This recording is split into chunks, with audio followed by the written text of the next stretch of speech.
Hello students, solid state के इस lecture में चलिए हम बात करते हैं Bragg's law in reciprocal lattice, या मैं ये बोलूं इवोल्व कंस्ट्रक्शन इन रेसिप्रोकल लैटिस। स्टूडेंट, इस लेक्चर के अंदर हम जो डिस्कस करने वाले हैं उसका एम क्या है। इवोल्व्स ने ब्रेग्स लॉ को रेसिप्रोकल लैटिस के अंदर एक्सप्लेन किया था और आज हम उसी एक्सप्लेनेशन को इस लेक्चर में स्टडी करने वाले हैं। स्टूडेंट, मैं यहां पर मान के चल रहा हूं कि आपको रेसिप्रोकल लैटिस के कॉन्सेप्ट्स क्लियर हैं। अगर आपको क्लियर नहीं है तो मैंने अपने चैनल के अंदर सॉलिड स्टेट के नाम से एक प्लेलिस्ट बना रखी है और उसके हर लेक्चर को सीक्वेंस वाइज एडजस्ट कर रखा है। अगर आपने उन लेक्चर्स को सीक्वेंस वाइज स्टडी कर रखा है तो स्टूडेंट आपको इस लेक्चर को समझने में कोई दिक्कत नहीं आने वाली है। फिर भी स्टूडेंट, मैं कोशिश कर रहा हूं कि आपको ये लेक्चर बेटर वे में समझ में आए। इसके लिए आपको मेरे साथ साथ चलना होगा और मैं जैसा बोल रहा हूं उसको अंडरस्टैंड करना होगा। देखिए, हम यहां पर बात कर रहे हैं 2 मिनट रेसिप्रोकल लैटिस के कंसेप्ट पर। स्टूडेंट, रेसिप्रोकल लैटिस को समझने से पहले बात कर लें लैटिस की। और लैटिस क्या होता है? एक क्लस्टर होता है, गुच्छा होता है।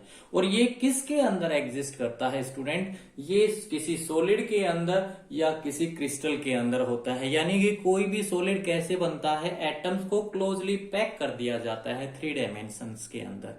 जब वो क्लोजली पैक किया जाता है तो एटम्स का क्या बन गया? गुच्छा बन गया। लेकिन मैं स्टूडेंट यहां पर आपको जो समझा रहा हूं वो कैसे समझा रहा हूं? एक चौक से समझा रहा हूं। तो चौक्स का मैं क्या बनाऊंगा? पॉइंट्स बनाऊंगा, डॉट्स बनाऊंगा ब्लैक बोर्ड के ऊपर। यानी कि मैं जो लैटिस बना रहा हूं किसका बना रहा हूं? पॉइंटों का बना रहा हूं। तो जैसे स्टूडेंट मैंने ये बना दिया है, मैंने पॉइंट्स को अरेंज कर दिया है, सिस्टमेटिकली अरेंज कर दिया है 2 डायमेंशनल के अंदर। तो ये क्या बन गया? मेरे पास एक लैटिस बन गया, पॉइंटों का बन गया। और ये किसके अंदर बन गया स्टूडेंट? प्लेन लैटिस बन गया, प्लेन के अंदर है। अगर हम 3 डायमेंशनल के अंदर पॉइंटों को अरेंज कर दे तो हम उसको क्या बोलते हैं? स्पेस लैटिस बोलते हैं। इसको हम डायरेक्ट लैटिस भी बोल सकते हैं। तो स्टूडेंट्स, अब सबसे पहले देखिए, आपने पढ़ा होगा किसी भी लैटिस के अंदर या किसी भी क्रिस्टल के अंदर एक पर्टिकुलर डायरेक्शन के अंदर सेट्स ऑफ प्लेन एग्जिस्ट करते हैं। जैसे मैं यहां पर आपको समझा रहा हूं स्टूडेंट, अगर मेरे को सपोज करो ये वाले प्लेन फाइंड आउट करने हैं किसी भी लैटिस के अंदर, ऐसे कितने प्लेन्स होंगे? तो सबसे पहले हमें ये बनाना होगा। जैसे मैंने यूनिट सेल को बनाया, ये मैंने यूनिट सेल बनाया और ये मिलर प्लेन्स होते हैं, यानी कि ये मिलर इंडिसेस गिवन है हमें। मिलर इंडिसेस क्या होते हैं? They are the reciprocal of the intercept. तो हमें इंटरसेप्ट फाइंड आउट करने पड़ेंगे। ये एक्स एक्सिस है, ये वाई एक्सिस है, ये जेड एक्सिस है। तो मेरे पास मैंने और इसको मिलर इंडिसेस या मिलर प्लेन्स के लेक्चर के अंदर समझा रखा है स्टूडेंट, बहुत डिटेल के अंदर। तो यहाँ पे मैंने ये इंटरसेप्ट निकाला एक्स के ऊपर 1 के ऊपर, क्योंकि ये सिंपल क्यूबिक यूनिट है तो ये भी 1 ले सकता हूं, ये भी 1, ये भी 1। तो इंटरसेप्ट ये आया, इंटरसेप्ट वाई पे ये आया, जेड के ऊपर ये आया। अब हमें ये प्लेन ड्रॉ करने हैं तो ये मैं प्लेन ड्रॉ कर दूं, X Y 1, Y Z 1, Z X 1। तो हमारे पास ये प्लेन मिलेगा। अब हमें ये देखना था स्टूडेंट्स, ये वाला जो प्लेन है इस लैटिस के अंदर कितने होंगे? ये इनफाइनाइट नंबर ऑफ प्लेन्स हो सकते हैं। देखिए स्टूडेंट, मैं अगर आपको बात करूं, मेरे पास ये हाथ में ये बुक है। इस बुक के अंदर मैं अगर इस प्लेन की बात कर रहा हूं तो मैं ये अपर सरफेस की बात कर रहा हूं। सपोज करो ये मेरे पास एक प्लेन है, तो इस बुक के अंदर ऐसे कितने प्लेन मिल सकते हैं मेरे पास? एक ये प्लेन मिलेगा, पहला प्लेन हो गया। ये मेरे पास दूसरा प्लेन हो गया। ये मेरे पास ऐसे तीसरा प्लेन हो गया। ऐसे इसके अंदर ये 4th प्लेन हो गया, ये 5th प्लेन हो गया। ऐसे कितने प्लेन मिलेंगे इसके अंदर? इस सेट्स ऑफ प्लेन मिलेगा। एक प्लेन नहीं मिलेगा, ये सेट हो गए। इसका मतलब ये कितने इनफाइनाइट नंबर ऑफ प्लेन्स हैं। एक पर्टिकुलर ये सेट्स ऑफ प्लेन हो गया। अब देखिए, अगर मैं इसकी ओरिएंटेशन को घुमा दूं तो इसके अंदर भी नंबर ऑफ प्लेन्स मिलेंगे। अगर मैं इसकी ओरिएंटेशन को घुमा दूं तो ये इसके अंदर दूसरे सेट्स ऑफ प्लेन मिलेगा। इसको मैं घुमा दूं तो ये ऐसे ऐसे इसके अंदर एक number of sets of planes मिलेंगे। तो अब अगर मेरे को दो प्लेन के बीच का डिस्टेंस निकालना है तो स्टूडेंट देखिए, एक प्लेन ये है, दूसरा प्लेन ये है। हम क्या करते हैं, हम स्टडी किया था, यहां से एक परपेंडिकुलर ड्रॉ कर देते हैं और दो प्लेन के बीच का डिस्टेंस को हम क्या बोलते हैं, डी के नाम से जानते हैं। और वो क्या होता है स्टूडेंट, इंटरप्लेनर स्पेसिंग। यानी इस प्लेन के दो प्लेन के बीच का डिस्टेंस। तो अब स्टूडेंट्स देखिए, ये किसके अंदर है, लैटिस के अंदर है। तो मैंने आपको समझाया है, तो किसी भी लैटिस के अंदर आपको क्या मिलेंगे, number of sets of plane मिलेंगे डिफरेंट डिफरेंट ओरिएंटेशन के अंदर। जैसे ये वाला प्लेन हो गया, मैं इसकी बात करूं ये वाला प्लेन होगा, या मैं इसकी बात करूं ये, ऐसे बहुत सारे इनफाइनाइट नंबर ऑफ प्लेन मिलेंगे। या मैं ये कह दूं 0 1 1 ये प्लेन होगा, ऐसे 1 0 0 ये, ऐसे इनफाइनाइट हर पॉसिबल ओरिएंटेशन के अंदर एक सेट्स ऑफ प्लेन मिलेगा। तो हमें रेसिप्रोकल लैटिस को ड्रॉ कैसे करना है, अब मैं बात कर रहा हूं। सबसे पहले हमें एक लैटिस को सिलेक्ट करना है, जिसको मैं डायरेक्ट लैटिस का नाम दे रहा हूं। अब इस डायरेक्ट लैटिस के एक पॉइंट को हमें सिलेक्ट करना है, जिसको मैं नाम दे रहा हूं ओरिजिन का। और ये मेरे पास इस लैटिस का क्या बन गया, एक ओरिजिन बन गया। अब स्टूडेंट मैं सिर्फ आपको एक समझा रहा हूं लैटिस को, प्लेन को लेकर। सपोज करो मेरे पास इस पॉइंट के ऊपर, ओरिजिन के ऊपर ये वाला प्लेन है, ये वाला प्लेन है, HKL प्लेन है। तो आपको क्या करना है, इस ओरिजिन से इस लैटिस प्लेन के ऊपर क्या करना है, एक नॉर्मल ड्रॉ करना है, एक नॉर्मल ड्रॉ करना है, नॉर्मल ड्रॉ कर देना है। इसके बाद, और ये नॉर्मल ऐसे, तो आपको इसके लिए भी ड्रॉ करना है, इसके लिए भी ड्रॉ करना है, इसके लिए भी ड्रॉ करना है। हर पर्टिकुलर सेट्स के लिए इस ओरिजिन से क्या करना है, नॉर्मल ड्रॉ करना है। इसके बाद उस नॉर्मल को आपको क्या करना है, टर्मिनेट करना है, यानी कि स्टॉप करना है। कितने लेंथ के ऊपर स्टॉप करना है, जो इन प्लेन के बीच का इंटरप्लेनर स्पेसिंग है उसके रेसिप्रोकल का। यानी कि अगर मैं इस प्लेन की बात करूं, D1 कोई दो प्लेन के बीच का डिस्टेंस आएगा, और मैं इसको क्या कर दूं, इसका रेसिप्रोकल ले लूं 1/D11। जितना ये डिस्टेंस आएगा उतना ओरिजिन से मापूं, और मापने के बाद उसको मैं क्या कर दूं, टर्मिनेट कर दूं, और टर्मिनेट करके टर्मिनेशन पॉइंट के ऊपर क्या लगा दूं, एक डॉट लगा दूं। ऐसा ये डॉट बन गया इस सेट्स ऑफ प्लेन को। इसका मतलब ये जो डॉट है ना, ये किसको रिप्रेजेंट कर रहा है, रेसिप्रोकल लैटिस के अंदर इस सेट्स ऑफ प्लेन्स को रिप्रेजेंट कर रहा है, पूरे सेट्स ऑफ प्लेन को रिप्रेजेंट कर रहा है।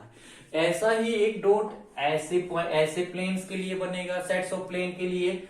ये इन सारी असेंबली को रिप्रेजेंट करेगा, यानी इस सारी फैमिली को रिप्रेजेंट करेगा। जितने भी प्लेन्स होंगे उन सबको किससे रिप्रेजेंट कर देंगे हम, रेसिप्रोकल लैटिस के अंदर। ऐसे जैसे, तो इसका मतलब हमारे पास रेसिप्रोकल लैटिस के अंदर क्या, ऐसे हमारे पास इनफाइनाइट नंबर ऑफ पॉइंट्स आ जाएंगे। जैसे इसका मतलब ये जो पॉइंट है ना, ये एक पॉइंट की मैं बात कर रहा हूं, ये किसको रिप्रेजेंट कर रहा है, रेसिप्रोकल लैटिस के अंदर एक सेट्स ऑफ प्लेन को रिप्रेजेंट कर रहा है। और ये जो पॉइंट है वो किसको रिप्रेजेंट कर रहा है, एक सेट्स ऑफ प्लेन को रिप्रेजेंट कर रहा है। और हमने ऐसे पूरे के पूरे जब सेट्स ऑफ प्लेन्स को देखा, यानी कि हमने क्या किया, ओरिजिन से नॉर्मल ड्रॉ किया, नॉर्मल के बाद उस नॉर्मल की लेंथ को टर्मिनेट किया, कितने डिस्टेंस के ऊपर टर्मिनेट किया, उस प्लेन के इंटरप्लेनर स्पेसिंग डिस्टेंस के रेसिप्रोकल के। तो टर्मिनेट करने के बाद हमने उस टर्मिनेशन पॉइंट्स के ऊपर क्या लगाए, डॉट्स लगाए। वो डॉट्स किसको रिप्रेजेंट कर रहा है, इस पूरे के पूरे असेंबली, इस पूरे के पूरे प्लेन्स को, सेट्स ऑफ प्लेन्स को रिप्रेजेंट कर रहा है। मींस इसकी इस प्लेन की फैमिली को रिप्रेजेंट कर रहा है। तो ऐसे जब हमने पॉइंटों को असेंबल किया तो वो क्या बन गया, पॉइंटों का फिर एक लैटिस बन गया। और उस लैटिस को हमने क्या नाम दे दिया, रेसिप्रोकल लैटिस। तो ये स्टूडेंट रेसिप्रोकल लैटिस था। तो आपको आई होप कि रेसिप्रोकल लैटिस का कंसेप्ट समझ में आया होगा। तो स्टूडेंट्स, आपको सबसे पहले रेसिप्रोकल लैटिस का कंसेप्ट समझना है। रेसिप्रोकल लैटिस का कंसेप्ट समझ में अगर आ गया है, तो जैसे कोई ये रेसिप्रोकल लैटिस है, ये मैंने क्या कर दिए हैं, रेसिप्रोकल लैटिस के अंदर पॉइंट्स से बना दिया है। अब इस रेसिप्रोकल लैटिस का ये मेरे पास क्या है, कोई ओरिजिन है। मैं स्टूडेंट आपको कंसेप्ट समझा के चल रहा हूं। अगर मेरे को इस रेसिप्रोकल लैटिस के पॉइंट से, अगर मान लो सपोज करो इस पॉइंट के ऊपर जाना है, तो मेरे को क्या करना होगा स्टूडेंट, एक वेक्टर ड्रॉ करना होगा ओरिजिन से लेकर इस पॉइंट तक। ये पॉइंट किसका है, एक रेसिप्रोकल लैटिस में, डायरेक्ट लैटिस के अंदर तो ये सेट्स ऑफ प्लेन्स को रिप्रेजेंट कर रहा है। इसके अंदर ये किस पॉइंट बना दिया है जिसके कोऑर्डिनेट क्या है, एच डैश, के डैश, एल डैश है स्टूडेंट्स, मैंने वहां पे समझाया था। तो मेरे को इस पॉइंट के ऊपर जाना है, तो मैं इस पॉइंट से क्या ड्रॉ करूंगा, एक वेक्टर ड्रॉ कर दूंगा। इस पॉइंट को सपोज करूं, मैं नाम दे दूं ओ ए। तो ओ ए जो है ये एक वेक्टर है, और इस वेक्टर का क्या नाम दिया था हमने वहां पर, रेसिप्रोकल लैटिस वेक्टर। और इसको हमने डिनोट वहां पर किससे किया था स्टूडेंट, कैपिटल जी वेक्टर से डिनोट किया था, आपको याद हो तो। और यहां पर इस रेसिप्रोकल वेक्टर की लेंथ कितनी थी स्टूडेंट्स, अगर आपको याद हो तो मैंने क्या कहा था, that is a reciprocal of the interplanar spacing DHKL of direct lattice. यानी कि एक सेट ऑफ ए फैमिली को रिप्रेजेंट कर रहा है ना, इस सेट ऑफ फैमिली को रिप्रेजेंट कर रहा है, और हमने रेसिप्रोकल से डिनोट किया था इस पॉइंट से। इसका मतलब इसकी ये जो लेंथ है वो कितनी है, reciprocal of interplanar spacing of the direct lattice plane. ठीक है, आपकी बात, इतनी बात समझ में आ गई। ये क्या चीज है, अगर मेरे को रेसिप्रोकल लैटिस के अंदर एक पॉइंट से दूसरे पॉइंट के ऊपर पहुंचना है, तो हमें क्या करना होगा, एक वेक्टर ड्रा करना होगा। और उस वेक्टर को हम क्या नाम देते हैं, रेसिप्रोकल लैटिस वेक्टर। और उस रेसिप्रोकल लैटिस वेक्टर की लेंथ कितनी होती है, reciprocal of the interplanar spacing of HKL plane of direct lattice. अब बात करते हैं दूसरी बात। अब ये जो प्लेन है, ये जो डायरेक्ट लैटिस है, ये लैटिस वेक्टर है, ये जो लैटिस वेक्टर की डायरेक्शन क्या होगी, अब उसकी बात हमने की थी। ये क्या होता है, यहां पर याद रखना, ये जो रेसिप्रोकल लैटिस वेक्टर है ये कितना होगा, इसकी डायरेक्शन कौन सी में होगी, ये नॉर्मल होगा। ये जो यहां पर HKL प्लेन होगा, ये जो लैटिस वेक्टर है, ये जो लैटिस वेक्टर है, HKL प्लेन है, इस लैटिस वेक्टर के नॉर्मल होगा। यानी कि मैं ये कह दूं, ये जो रेसिप्रोकल लैटिस वेक्टर है वो क्या होगा, कौन सी डायरेक्शन में होगा, normal to the HKL plane of direct lattice. यानी ये डायरेक्ट लैटिस के अंदर HKL जो प्लेन है उसके ऊपर ये लैटिस वेक्टर क्या होगा, नॉर्मल होगा। अगर स्टूडेंट आप ये सारे कंसेप्ट को समझ चुके हैं, तो अब मेरे को इवोल्व कंस्ट्रक्शन आपको समझाना डिफिकल्ट नहीं है। चलिए बात कर लेते हैं अब इवोल्व कंस्ट्रक्शन के ऊपर। आपको ये दो पॉइंट याद रखना है, रेसिप्रोकल लैटिस वेक्टर की लेंथ कितनी होती है, reciprocal of the interplanar spacing of किसका, HKL plane of direct lattice. और उसकी डायरेक्शन क्या होती है, वो रेसिप्रोकल लैटिस वेक्टर क्या होगा, परपेंडिकुलर होगा किसके, HKL plane of direct lattice. बस ये दो चीजें आपको याद रखनी है। तो स्टूडेंट्स, इवोल्व कंस्ट्रक्शंस को स्टडी करने के लिए हमें क्या करना होगा, सबसे पहले देखिए एक रेसिप्रोकल लैटिस बनानी होगी। ये मैंने रेसिप्रोकल लैटिस बना रखी है। यानी कि इस रेसिप्रोकल लैटिस में बनाने के बाद आपको क्या करना है, हमें ब्रैग्स लॉ को स्टडी कर रहे हैं, और ब्रैग्स लॉ के अंदर हमने क्या किया था, एक्सरे को स्टडी किया था। एक ब्रैग्स कंडीशन सेटिस्फाई हुई थी, 2d sin θ = n लैम्डा। हम उसी को रेसिप्रोकल लैटिस में स्टडी करने वाले हैं। तो स्टूडेंट, हमने सबसे पहले एक रेसिप्रोकल लैटिस ड्रॉ की। इस रेसिप्रोकल लैटिस के अंदर ये जो इस रेसिप्रोकल लैटिस के क्या है, पॉइंट्स हैं। आपको एक पॉइंट सिलेक्ट करना है, कोई एक पॉइंट सिलेक्ट करना है। ये पॉइंट मैंने सिलेक्ट किया इस रेसिप्रोकल लैटिस के अंदर, और उस पॉइंट को मैं नाम दे रहा हूं ए का। ये जो पॉइंट है ये कोई जरूरी नहीं है कि इस रेसिप्रोकल लैटिस का पॉइंट हो। ये कोई भी एनी आर्बिट्रेरी पॉइंट हो सकता है। और मैंने इसको रेसिप्रोकल लैटिस का कोई पॉइंट नहीं सिलेक्ट किया, तो मैंने इसको नाम दे दिया पॉइंट ए का। अब स्टूडेंट हमें क्या नेक्स्ट स्टेप में क्या करना है, तो इस पॉइंट से क्या करना है, एक वेक्टर ड्रॉ करना है। लेकिन आपको यहां पर ये बात ध्यान रखनी है, जो इस आर्बिट्रेरी पॉइंट से मैं वेक्टर ड्रॉ करूंगा वो किस डायरेक्शन में होना चाहिए, in the direction of a incident beam of X-ray. यानी कि अगर मैं ऐसे ड्रॉ कर रहा हूं तो स्टूडेंट एक्सरे ऐसे आ रही है, यानी कि एक्सरे कैसे आ रही है, एक्सरे ऐसे आ रही है, एक्सरे ऐसे आ रही है, एक्सरे ऐसे आ रही है, यानी कि एक्सरे ऐसे आ रही है। और ये एक्सरे की क्या है, डायरेक्शन है। ये एक्सरे आ रही है, एक्सरे आ रही है, और यहां पर ये आर्बिट्रेरी पॉइंट मैंने लिया है। इस पॉइंट से मैंने क्या किया, एक वेक्टर ड्रॉ किया। और कौन सी डायरेक्शन में ड्रॉ करना है student, in the direction of a X-ray. इसका मतलब ये वेव प्रोपगेट कर रही है, एक्सरे के प्रोपगेशन की डायरेक्शन में है। और ये वेक्टर की लेंथ यहां पर ये ध्यान रखना है, एक्सरे की जो वेवलेंथ है, इस वेक्टर की लेंथ कितनी होनी चाहिए, रेसिप्रोकल ऑफ वेवलेंथ। मींस मैं यहां पर आपको समझा दूं, एक रेसिप्रोकल लैटिस ड्रॉ करनी है, उसके अंदर कोई भी आर्बिट्रेरी पॉइंट सेलेक्ट करना है, उस पॉइंट से हमें एक वेक्टर ड्रॉ करना है, लेकिन वो वेक्टर रेसिप्रोकल लैटिस के पॉइंट पर पहुंचना जरूरी है। यानी कि वो रेसिप्रोकल लैटिस के इस पॉइंट के ऊपर पहुंचा, और कितना डिस्टेंस है इन दोनों पॉइंटों के बीच में, reciprocal of wavelength of the incident beam of X-ray. चलिए अब यहां पर ये तो मेरे पास क्या हो गया, इसका मतलब ये तो हो गया इंसिडेंट वेव। अब इसका मतलब मैंने क्या किया है, जो मैं आर्बिट्रेरी पॉइंट ले रहा हूं, आपको यहां पर कोई आर्बिट्रेरी पॉइंट बोल रहा हूं ना, तो ऐसे तो लिया नहीं है।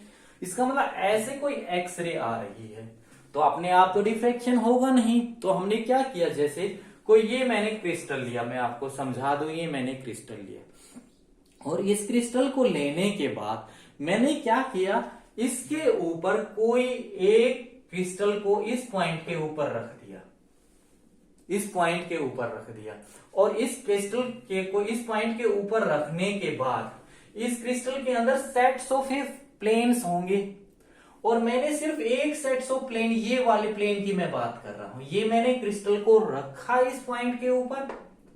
इस पॉइंट के ऊपर रखने के बाद सिर्फ इसके एक सेट्स ऑफ प्लेन की बात की, एक की बात कर रहा हूं, इस सेट्स ऑफ प्लेन की बात कर रहा हूं। यानी कि ये क्या है, इस क्रिस्टल की डायरेक्ट लैटिस का एक प्लेन है, और वो उस प्लेन को मैं क्या नाम दे रहा हूं, ये प्लेन है, सपोज करो HKL प्लेन है।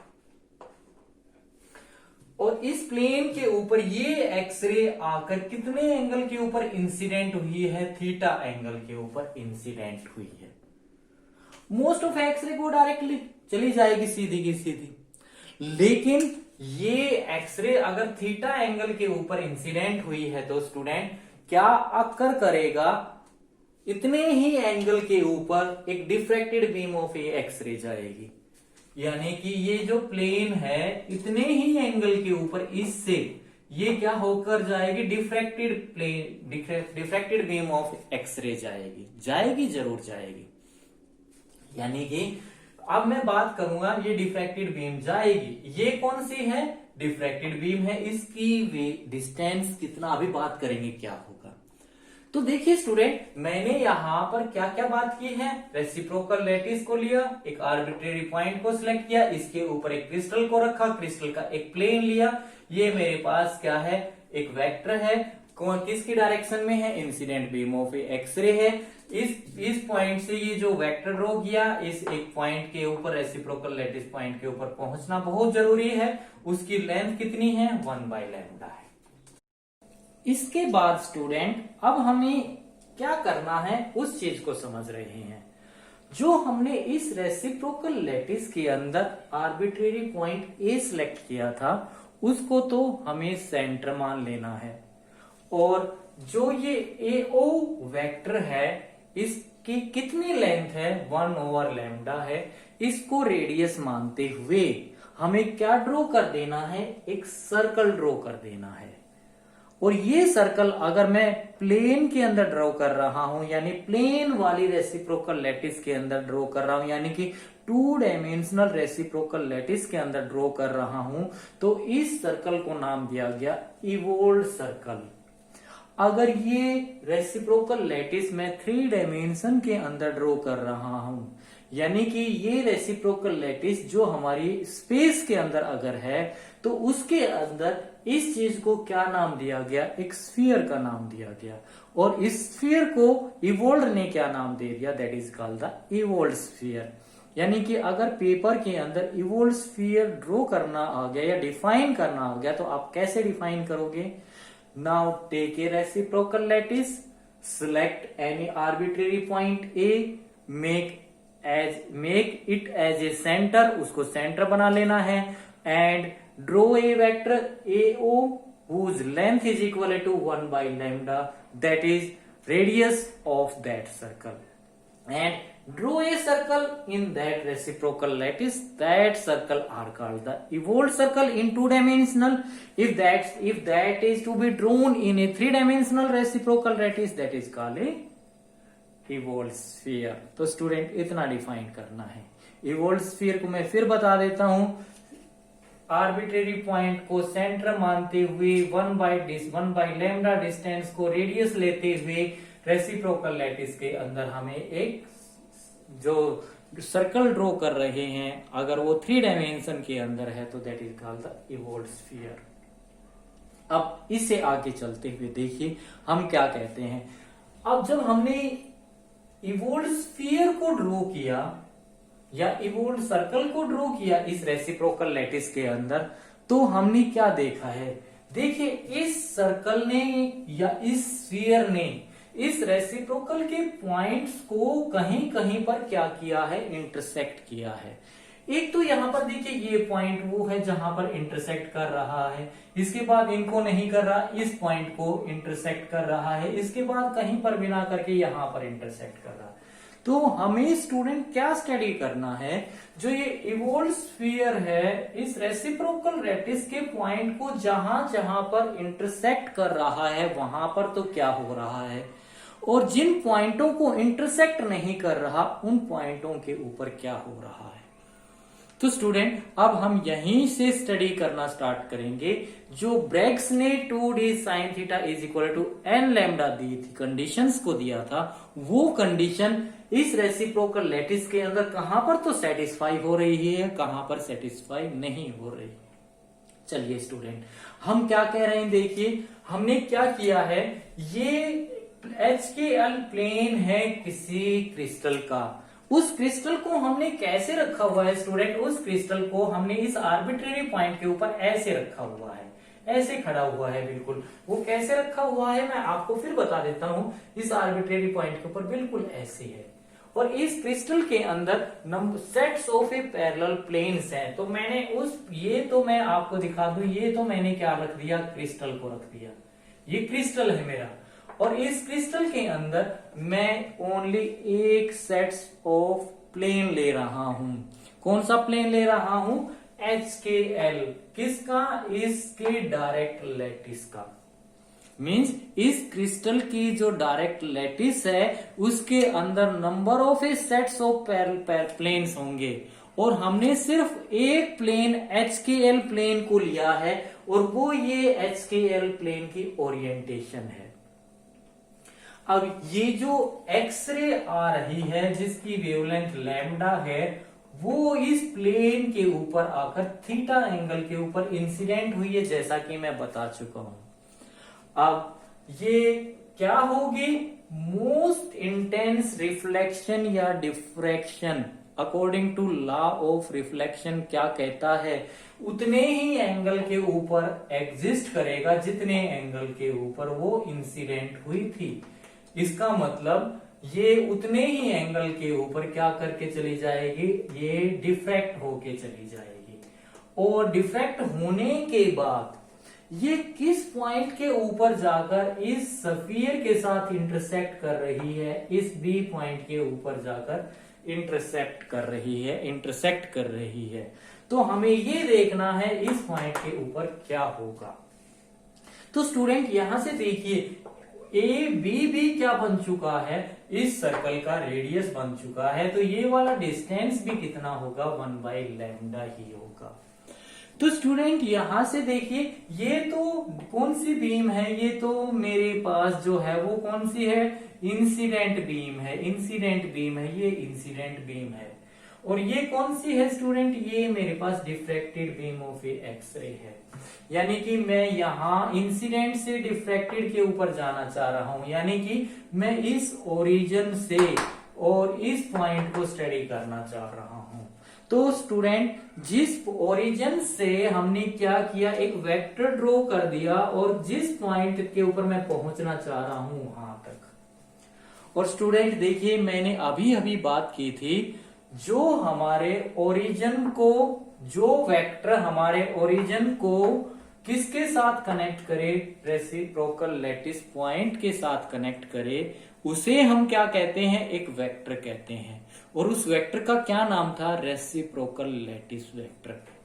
यानी कि ओबी ये जो मेरे पास है, ओबी वेक्टर जो है ये क्या चीज, ये एक वेक्टर, जिसका मतलब हमने एक वेक्टर को ड्रॉ किया और ये वेक्टर किसको कनेक्ट कर रहा है, origin of the reciprocal lattice to किसके साथ, to the point of the reciprocal lattice.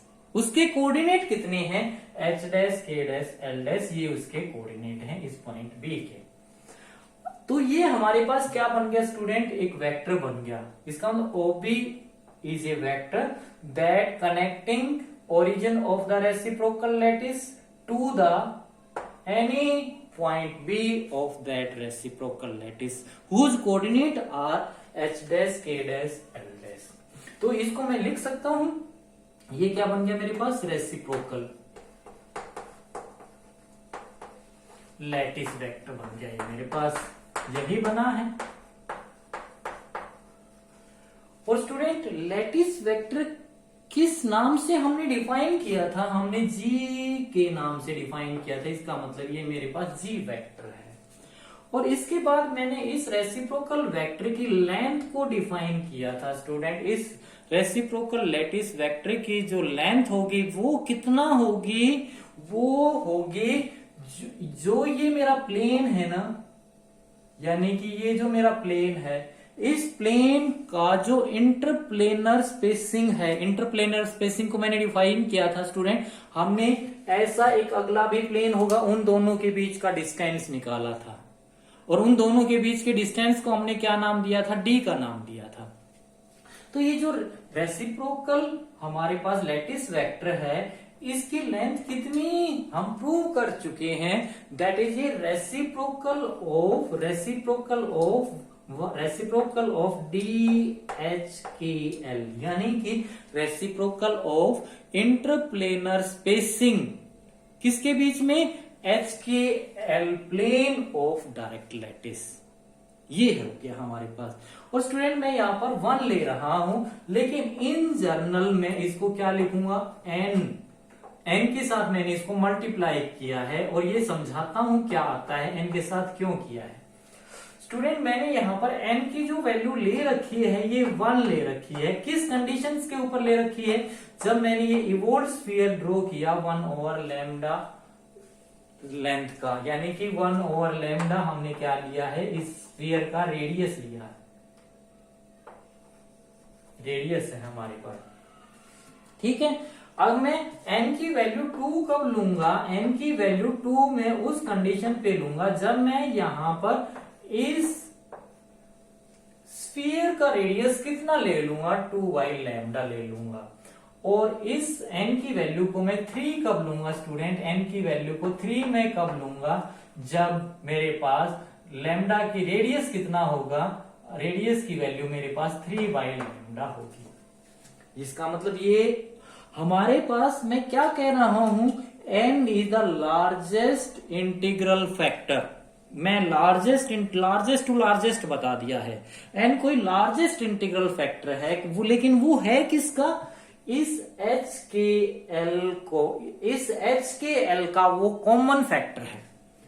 इस पॉइंट एच के एल का कॉमन फैक्टर है, यानी कि मैं यहां पर एच के एल का जो कॉमन फैक्टर है वो क्या है? 1 है। स्मॉलेस्ट की बात कर रहा हूं, लेकिन मैं स्मॉलेस्ट से आपको कहां पे लेके जाऊंगा? लार्जेस्ट पे लेके जाऊंगा, कंडीशंस को पुट करते करते। अभी आपको समझ में आएगा स्टूडेंट्स, मैं आपको जब समझाऊंगा तो धीरे धीरे आपको सब कुछ समझ में आ जाएगा। तो ये क्या होगा? रेडियस इसका क्या हो जाएगा? 3/λ होगा स्टूडेंट। चलिए अब यहां से आगे हम बात करते हैं। तो हमने यहां तक तो ये देख लिया है, ये मेरे पास रेसिप्रोकल लैटिस वेक्टर है, इसकी लेंथ 1/dHkl बनेगी। और एक कंडीशन मैंने स्टूडेंट आपको और समझाई थी, जो ये रेसिप्रोकल लैटिस वेक्टर है इसकी डायरेक्शन कौन सी होगी? इसकी डायरेक्शन क्या डिफाइन की थी हमने स्टूडेंट? ये क्या होता है? पैरेलल टू नॉर्मल, मतलब इसकी जो डायरेक्शन होगी parallel to the normal of HKL plane of direct lattice. यानी कि ये रेसिप्रोकल लैटिस वेक्टर है, ये क्या होगा? नॉर्मल होगा। किसके होगा? HKL plane of direct lattice के। यानी कि अगर मैं इस प्लेन को आगे तक लेके आऊं तो इन दोनों के बीच में ये रिलेशन है, ये और ये आपस में क्या है? नॉर्मल है। और ये एंगल कितना है? 90 डिग्री का है, हम डिफाइन कर चुके हैं। और इस पॉइंट को स्टूडेंट मैंने जहां पर कट किया ये मैं नाम दे रहा हूं ई का। तो स्टूडेंट यहां से अब तक आपने क्या समझा है? ये मैं ओ भी मेरे पास क्या है? रेसिप्रोकल लैटिस वेक्टर, या मैं इस सर्कल का इसको क्या नाम दे दूं? दैट इज ए कोड है ये। और इस कोड के ऊपर ये क्या है? नॉर्मल है। इसका मतलब ये इस कोड का क्या हो गया? बाइसेक्टर हो गया। तो दो इक्वल पार्ट्स में डिवाइड कर रहा है। हम 9th के अंदर ये थ्योरम स्टडी कर चुके हैं। तो स्टूडेंट यहां से ओबी वेक्टर को क्या लिख सकता हूं? ये नॉर्मल इसको दो इक्वल पार्ट्स में डिवाइड कर देगा। तो ये OE, ये भी OE, ये भी इतना ही होगा। तो स्टूडेंट इसका मतलब OB को मैं क्या लिख सकता हूं? यहां से OB is equal to OB vector is equal to कितना बन जाएगा स्टूडेंट हमारे पास? That is equal to twice of OE vector, ये बन गया। और स्टूडेंट मैंने देखिए OB वेक्टर को क्या डिफाइन किया है? Reciprocal lattice vector that is equal to कितना है? G वेक्टर है ये। इसको मैं क्या लिख दूं? इसका मतलब 2OE वेक्टर।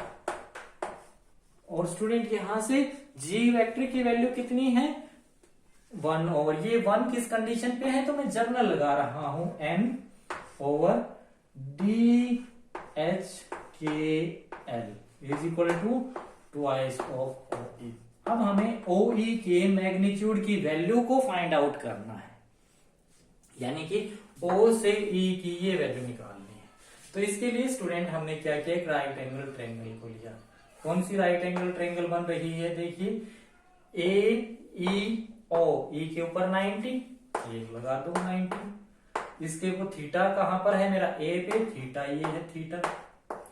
और ये पॉइंट कौन सा बच गया? O बच गया। इसका मतलब मैं क्या निकालना चाह रहा हूं? OE का मैग्नीट्यूड, यानी OE की लेंथ निकालना चाह रहा हूं ये। और मेरे पास गिवन क्या है? AO गिवन है, AO गिवन है। कितना गिवन है? 1/λ। तो स्टूडेंट मेरे को तो ये गिवन है ना, यहां से देखिए ये निकालना है और ये मेरे को गिवन है। तो परपेंडिकुलर निकालना है, हाइपोटेन्यूज गिवन है, तो साइन थीटा होता है, हमें पता है। तो यहां से मैं क्या लिख दूं student? Sine theta is equal to that is equal to perpendicular OE upon hypotenuse मेरे पास है AO या OE। ये क्या हो गया स्टूडेंट? OE upon 1/λ। और 1/λ को इधर ले लूं तो स्टूडेंट मेरे पास OE की वैल्यू आ चुकी है, that is equal to 1/λ into sine theta. अब ये OE की वैल्यू को मैं यहां से उठाऊंगा स्टूडेंट, और किस में पुट कर दूंगा? यहां पर पुट कर दूंगा, इसमें पुट कर दूंगा। जब यहां पर पुट करूंगा तो फिर मेरे पास क्या बनेगा, n upon D H K L is equal to यहां पर है 2 upon lambda into sine theta.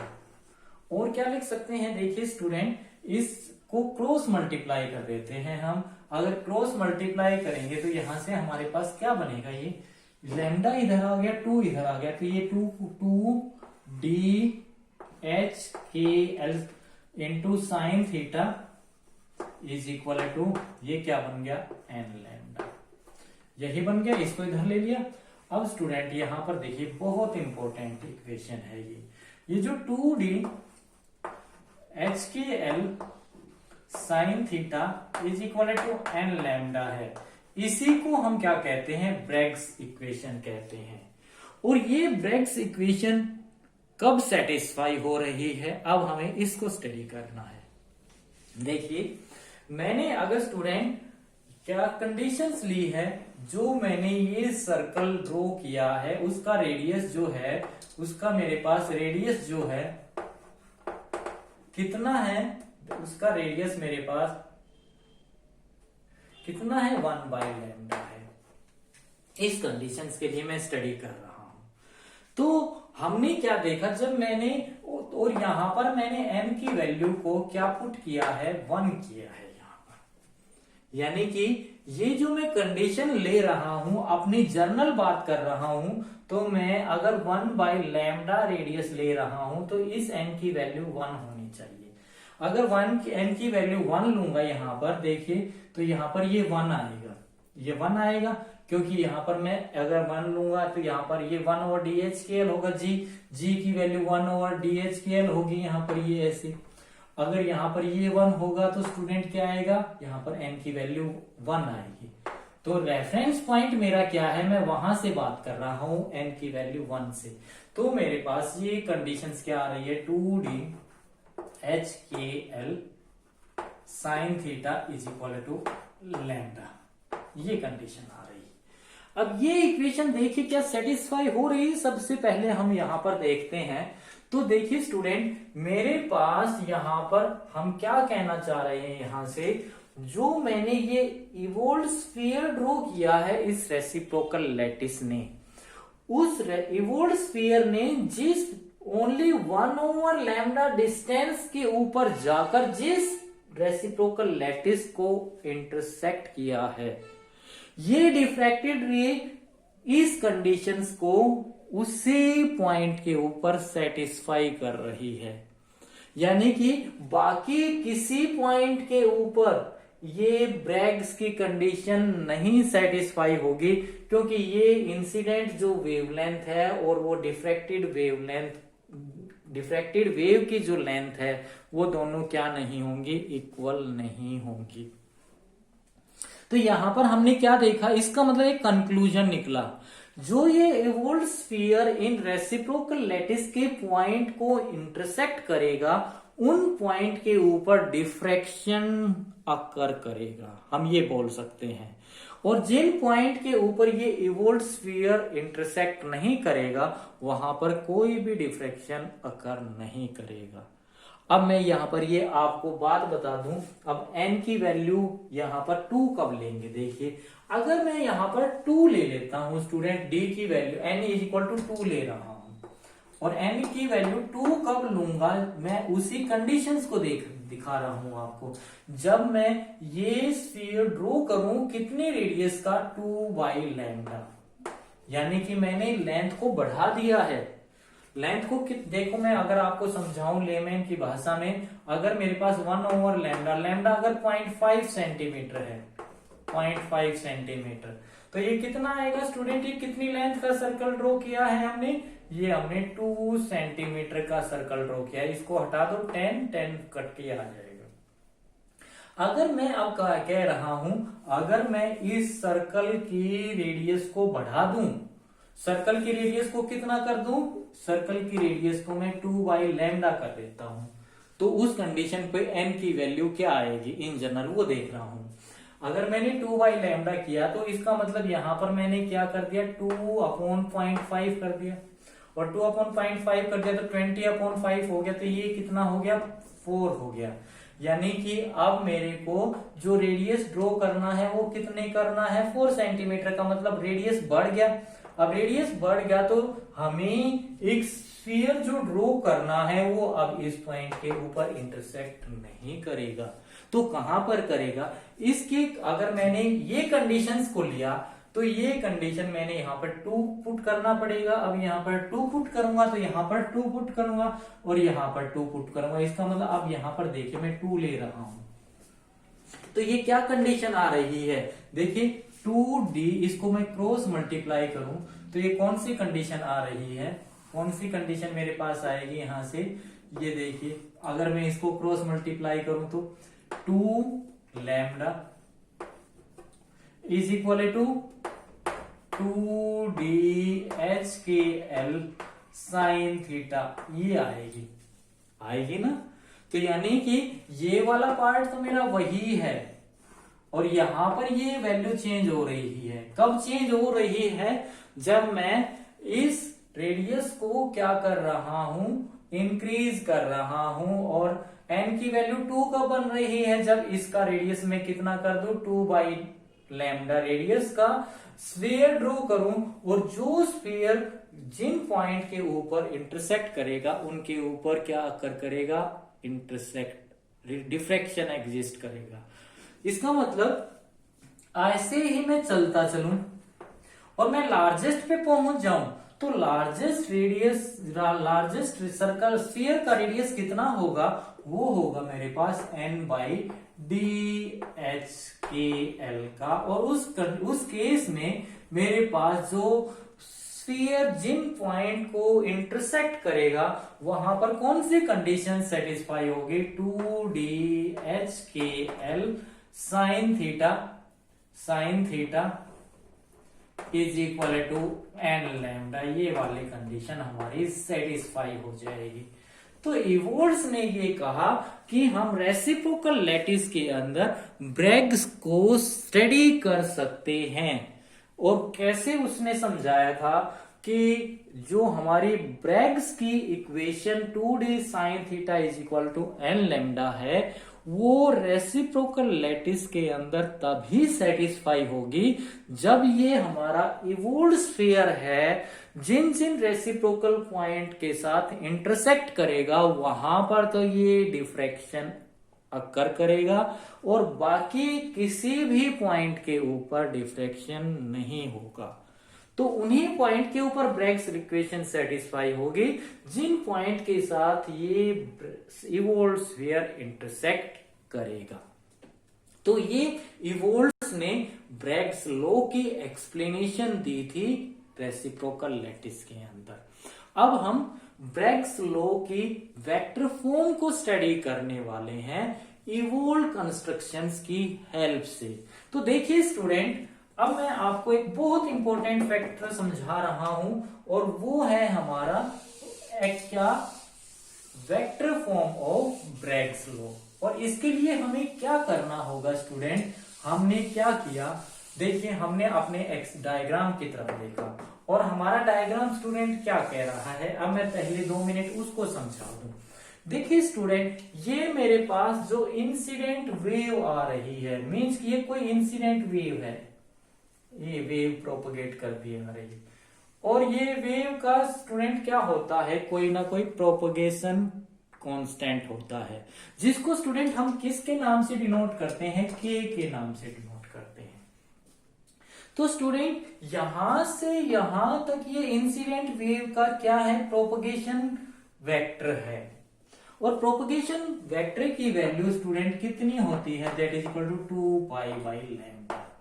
यानी कि हमें क्या करना पड़ेगा, जो अब तक हमने इवोल्ड स्फीयर 1/λ डिस्टेंस का ड्रॉ किया था उसको अब हमें क्या करना पड़ेगा, इसकी लेंथ को इंक्रीज, का मतलब इस स्फीयर के रेडियस को थोड़ा सा इंक्रीज करना पड़ेगा। और कितना इंक्रीज करना पड़ेगा, जो 1 था उसके बजाय हम क्या कहते हैं, हमने एक 2π/λ लेंथ का रेडियस लिया और उस रेडियस की हेल्प से एक इवोल्व स्फीयर को ड्रॉ कर दिया।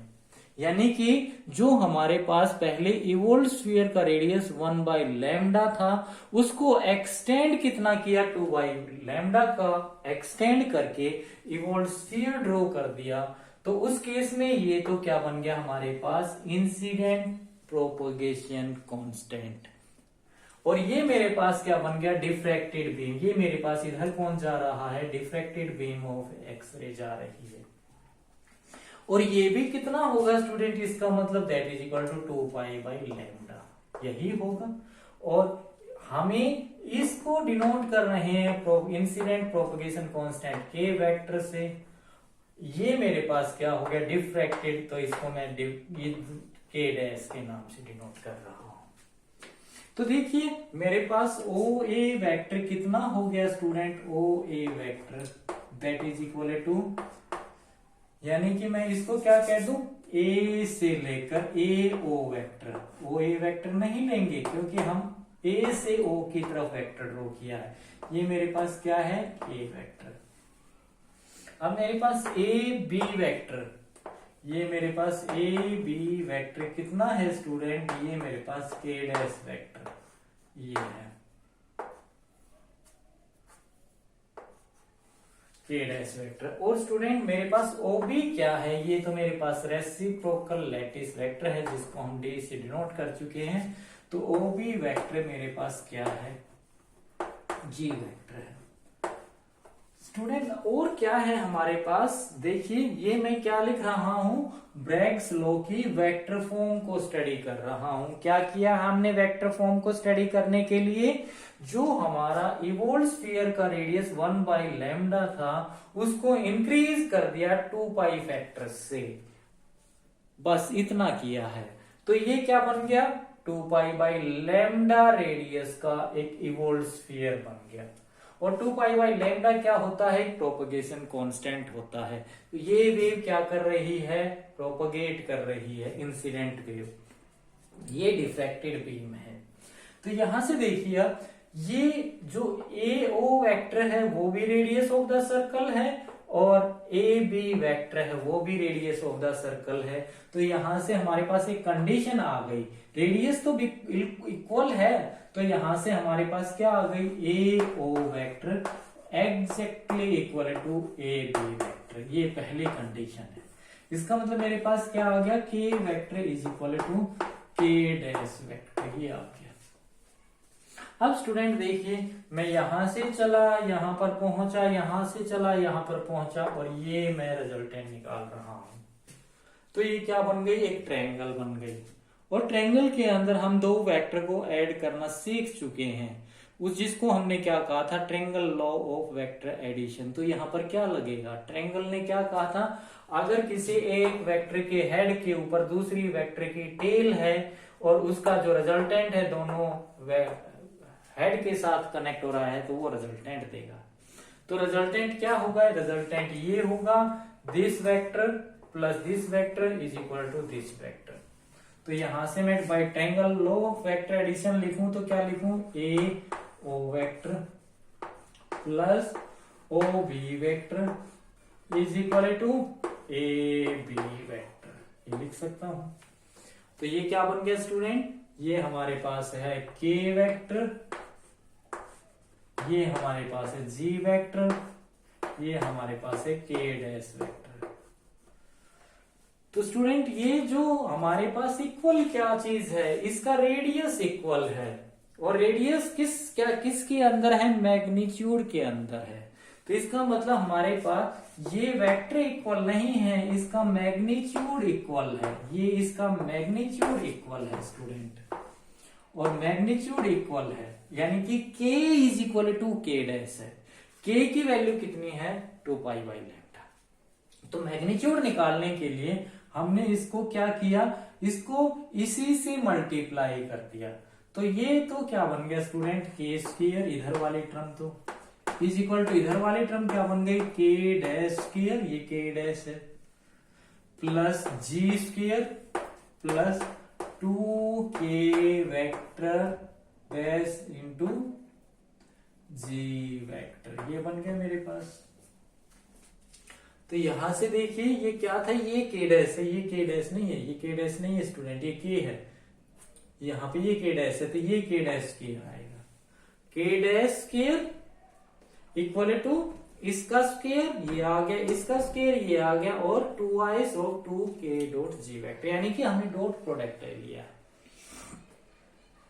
तो डॉट प्रोडक्ट ले लिया है, तो मैग्नीट्यूड तो दोनों बराबर हो गए, ये मैग्नीट्यूड इसके बराबर हो गया, तो ये कट जाएंगे आपस में। तो हमारे पास क्या बच गया student, G square plus 2k vector dot G vector equal to 0। और स्टूडेंट अब हम क्या लिख सकते हैं, यहां पर ये देखना है, देखिए हमारे पास जी क्या चीज है स्टूडेंट, जी ये जी हमने क्या हो, जी वेक्टर इज ए वेक्टर है, ये एक वेक्टर है, और जो ये माइनस जी है, ये माइनस जी क्या चीज है, minus G is also a vector in reciprocal lattice. तो ये क्या बन गया स्टूडेंट, ये क्या रेसिप्रोकल लैटिस, ये तो वेक्टर है, तो ये क्या बन गया, इसको हम क्या लिख सकते हैं student, 2 also K vector dot G vector is equal to minus of G square. तो ये स्टूडेंट दोनों की दोनों जो टर्म्स हैं, ये और ये क्या चीज है, वेक्टर फॉर्म है ब्रैग्स लॉ की। तो स्टूडेंट्स अगर आपको मेरा ये लेक्चर अच्छा लगा हो तो इस लेक्चर को शेयर जरूर करें अपने दोस्तों में, मेरे चैनल को सब्सक्राइब जरूर करें, और स्टूडेंट कमेंट करना ना भूलें, क्योंकि आपके कमेंट से ही मेरे को मोटिवेशन मिलता है और मैं अपने लेक्चर्स को और बेटर करने की कोशिश करता हूं। Thank you.